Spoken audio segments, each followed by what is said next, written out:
ناظرین، ہم لاہور میں والٹن علاقے کے اندر پہنچ چکے ہیں۔ یہ NA 128 کا حلقہ ہے اور یہاں سے لیاقت بلوچ صاحب جو نائب امیر ہیں جماعت اسلامی کے، وہ الیکشن جو ہے لڑ رہے ہیں نیشنل اسمبلی کی سیٹ کے اوپر۔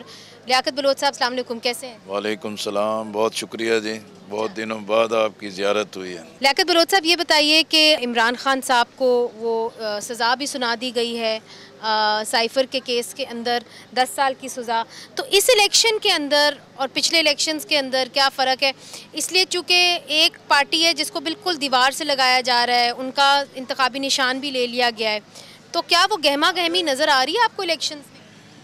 جی بسم اللہ الرحمن الرحیم، بہت شکریہ۔ دیکھیں، عمران خان صاحب کو اور شاہ محمود صاحب کو جو سزا دی گئی ہے، ہمیں اس پر افسوس ہے اور ہم ایک سیاسی کارکن کی حیثیت سے اس پر اپنے دکھ اور افسوس کا اظہار کر سکتے ہیں، لیکن ظاہر ہے ایک قانونی عمل جاری ہے۔ ابھی ایک پہلا مرحلہ ہے، اس کے بعد کے مراحل بھی ان کے لیے بہت سارے موجود ہیں، لیکن میں سمجھتا ہوں کہ لولی لنگڑی جمہوریت بھی ہو، وہ آئین سے ماورا کسی ایڈونچر سے بہت بہتر ہے، اور انتخابات میں رہنا چاہیے، انتخابات میں جانا چاہیے، عوام کے ساتھ رابطہ کرنا چاہیے۔ جو عمران خان صاحب کے ساتھیوں کے بارے میں پہلے یہ کہا گیا کہ کسی کو کاغذ نہیں جمع کرانے دیے، پھر انہوں نے کہا کہ سب سے زیادہ کاغذ ہی ہم نے جمع کرائے ہیں، پھر یہ کہا کہ بھی ہمارا جو ہے کہ سکروٹنی نہیں ہو رہی، سب کو نائل ہو رہا ہے، اب سب الیکشن لڑ رہے ہیں۔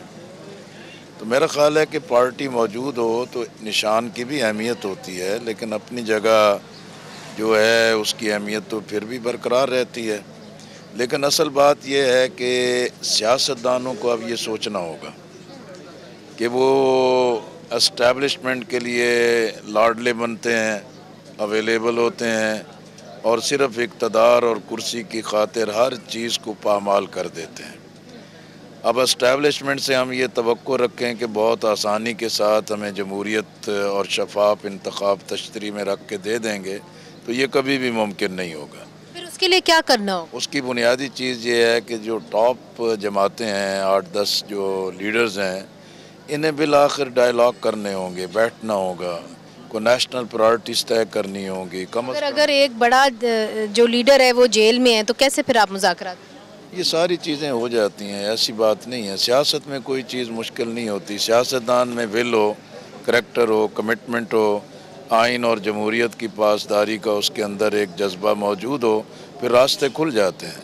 اب عمران خان صاحب کو 9 مئی سے پہلے میں 5 مئی کو بھی ملا تھا، اور اس سے پہلے بھی میری ملاقات ہوئی تھی۔ میں نے 2 باتیں کہی تھی، پہلے بھی میں ہمیشہ کہتا رہتا ہوں کہ سیاستدان اگر تلخی پیدا کریں گے، اپنے اپوننٹس کے بارے میں شدید الفاظ استعمال کریں گے، اس کے نتائج بھی اچھے نہیں آتے اور فائدہ بھی کوئی اور اٹھاتا ہے۔ کیا کہا انہوں نے پھر؟ بات سنتے تھے، لیکن ظاہر ہے ان کا اپنا ایک رویہ ہوتا تھا کہ نہیں میں نہیں چھوڑوں گا۔ میں کہ بھئی ایسا نہیں ہے، آپ مقبولیت کی، پاپولیرٹی کی جس انتہا پر بھی ہوں، لیکن اگر آپ کمفرٹیبلی الیکشن کی دہلیز اور مرحلے پر نہیں پہنچتے تو یہ آپ کا ہی نہیں، یہ پاکستان کی سیاست کا بہت بڑا نقصان ہوگا۔ پھر انہوں نے کہا کہ کیا حل ہے؟ میں نے کہا ڈائیلاگ ہی حل ہے، بات چیت کرنی چاہیے، لیکن آمادہ ہوئے۔ انہوں نے کمیٹی بنائی، میں نے کہا جماعت نے میری سربراہی میں کمیٹی بنائی ہے، انہوں نے بھی کمیٹی بنا دی، لیکن ایک اور کمیٹی جو ہے کہ اس نے حکومت سے مذاکرات شروع کر دیے۔